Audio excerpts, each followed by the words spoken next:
should we get to our rankings before we the all-important rankings? All-important first base rankings. Now, this was a tough one.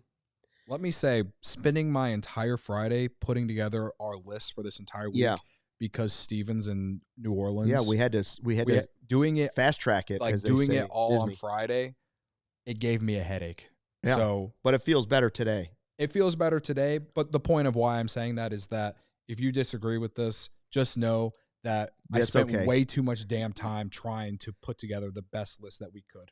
I was in the Bona Beef drive-through lane trying to do some of it when I realized we had made one mistake. Can I just jump in real quick? You guys have some of the most chaotic chat ever. I mean, Barb's not even here, and it's not even that. Like, she's not even the reason it's chaotic. Well, I hope she's just making meatballs for the dogs next door. How do you guys have people complaining about Ian Happ? Like, isn't that the one person that's just, like, fine? Like, it's totally just, like, he's more than fine. Inconsequential, just absolutely does his job. Yeah. Like, I would kill for an Ian Happ on the White Sox. He was high on our rankings for National League left fielders. Yeah. Now, first base, a little bit of a question mark. Even though Michael Busch had a nice first season, and some people, including Barb, will clearly say that the Cubs were fleeced in the deal, which could end up being the situation eventually. Yeah. But as for what he was last year in his first season and the risk they were taking, seemed like a pretty good deal. Now, first base rankings, I would say it's 1 and 2, and then it's everybody else. I would argue, right? Like, it's Bryce Harper, Freddie Freeman. I don't care who you want to put 1. I don't care who you want to put 2. There's some good players still after that, but to me, they're still the kind of the class. Other guys have had really good seasons down there. Are they unquestionably top 2 in the National League first baseman? Yes, unquestionably. Yeah, I mean, there's a time where Matt Olson, I would say, you could. Well, Matt Olson just hit 50 bombs 2 seasons ago, right? Right. And he's still, despite, in my opinion, kind of having a down season for his standards the year before, he's still awesome defensively, and he still put up a really solid season across the board. Freddie Freeman owned the postseason. Yeah. He was, I mean, he was great in the postseason. Now, I would argue top 3 and then everyone else. That's one reason I'm cool with that too. I'm cool with that. So let's just go through. So we went Bryce Harper, Freddie Freeman, Matt Olson, Josh Naylor, Pete Alonso, Michael Busch, Willson Contreras, Nathaniel Lowe, Luis Arias, and Rhys Hoskins. Now, as I would say from 4 to 7, it's more about like the body of work for me and why I went with that. And then 8 through 10, it's like Arias can play second. What will he be doing with the Padres next year? I feel like Cronenworth will be playing second at this point. And I guess maybe Bogarts could go back to short. I think I just saw that yesterday, that Bogarts is going back to short. Right.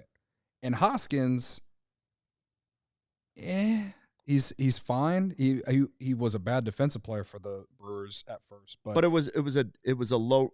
A year ago, we were talking about that pickup for the Cubs because before Busch happened, we were like, well, that's a low risk deal. Here's a guy who's had some good power.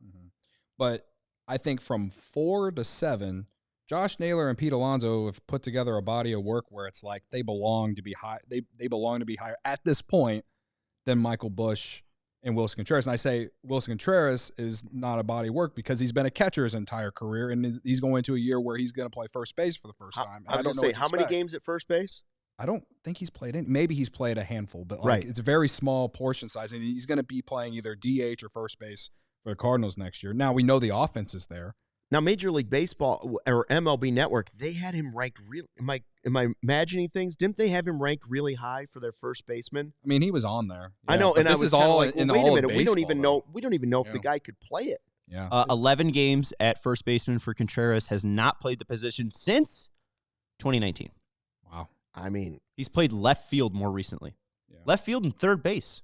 Yeah. Listen, I think because of offense, that's why I was like, we should put him in the middle somewhere. Also, this was kind of a deal when you were looking at Wilson's long-term future when he was with the Cubs, okay? You looked at his numbers, you said, this guy has spectacular offensive numbers for a catcher. But if you put those numbers in left field or right field where he could, or first base, they're not nearly as impressive, right? It's not like he's, excuse me, competing with Harper, Freeman, or Olsen. Like, I don't know. Well, I bet he doesn't play first base much. I think that he won't last, sir. Fair enough. Excuse me. I just think that he is a better hitter than the three guys below him. That's kind of why I was there. Yeah, I'm okay with it. I think by next season, we could be saying that Busch is higher on this list. It's just 1 year. It is just 1 year, though, and that's why I personally have him below Naylor and Alonso. Well, we don't even know where Alonso's going to be. We're just assuming he's going to end up probably with the Mets. Right. But, like, names can slide out of there. It's one reason why I said what I really wanted to do was to take Michael Busch, maybe take Alonso out because we don't know where he's going, and we slide Busch up to 5 just to make people in division mad. And then Contreras, we drop him down and we just save a spot for Tony Rizzo. We always save a spot for Tony Rizzo because he could end up with the Marlins. He could end up with the Pirates. Where's Anthony Rizzo going to go, and how much loyalty do you have to the captain? Yeah. How much loyalty? Is it still gone? I just thought it would have been funny to put Rizzo, who doesn't have a team, ahead of Willson Contreras because I know you still hold a grudge against Willson Contreras. I think it's big of me to say that we should put Willson Contreras on this list. And I think people in St. Louis would have been very angry if they saw it. Yeah. Man of integrity right here, Luke. Or you could have pushed everybody down, dropped Hoskins off, made Brewers fans mad, and put Anthony Rizzo at number 10. That also would have been fairly funny. I also wanted to put Chris Bryant on there.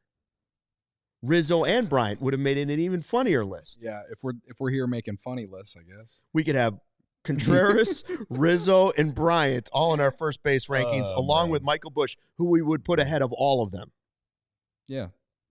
I think Michael Busch has he definitely over the next 5 years could be among the top 5 first basemen in the National League, no doubt. I think he's almost there. It's just 1 year. We need to see him put it together for another year, and I feel like we could make this argument because it's very clear that he's a better defensive player than both Pete Alonso and Josh Naylor. I defensively, I wasn't. That's what I really wasn't sure about going into last season. I feel really good about him defensively going into the season. Michael Busch offensively is one of those where I could see it going either way this year. Like you're talking X factors for the season. Obviously, PCA is an X factor. Rotation health is an X factor. Could Kyle Tucker, Seiya, how does he do with DH? All of those things. We know all of them. But Michael Busch is high on that list. You've seen one season of it. At times, it was great, but it was streaky, too. There were times that weren't great. And so I feel confident I'm going to get the good defense. Yeah. I feel good about the Cubs defense going into it. I could see 3 Gold Glovers in the outfield. I can see Nico and Dansby as potential Gold Glovers up the middle. I could see Michael Busch being in a Gold Glove conversation. Like, I could see Gold Glovers all over the place. That said, that's how I felt a while ago. And we were like, oh, they're pinning their hopes on defense and pitching. And then it was awful for a little while. But I just don't know where he's going to be. I don't have a gut feeling on what's going to happen with Michael Busch. If he can take the next step, that's one of those, just another one of those X factors that can help swing a season and push a team towards the 90 wins that Pacoda is talking about. I don't know how they feel about him individually, but for me, it's one of the bigger what ifs going into the season. I don't know how I feel about him offensively going into this year. Real quick, because William Workman is mentioning that he was awful in the second half of the season, and I just wanted to look at like what he struggled with specifically. There's nothing, at least from an outside observer, that I would say this is what he's struggling on. I think it could be fairly bad luck. Busch against four-seam fastballs on the entire year, a negative 10 run value as a batter.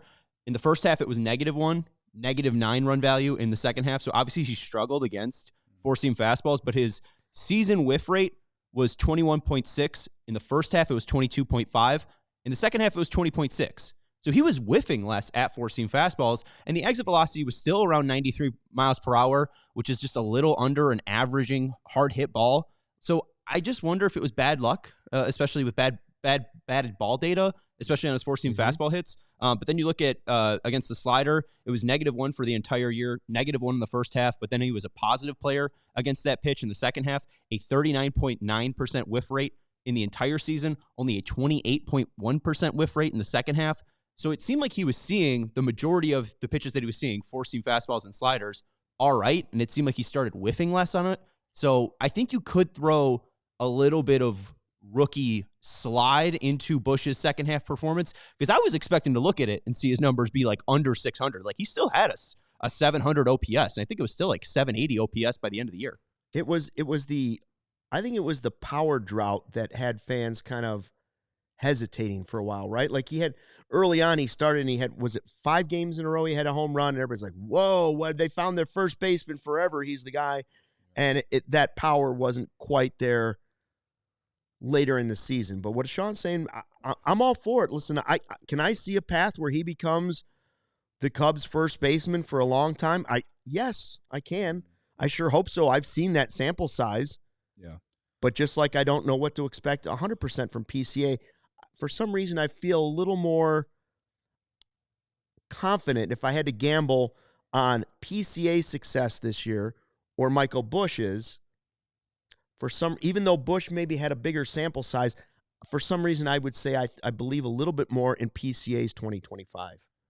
Well, for the sake of conversation, I'll tell you what Zips projects him as. Zips projects him to have a slash line of 244, 331, and a 432 slug with a 116 WRC plus, K rate of 27%, 10.4% walk rate, 21 homers, and 72 RBIs, which honestly isn't that far different from last season.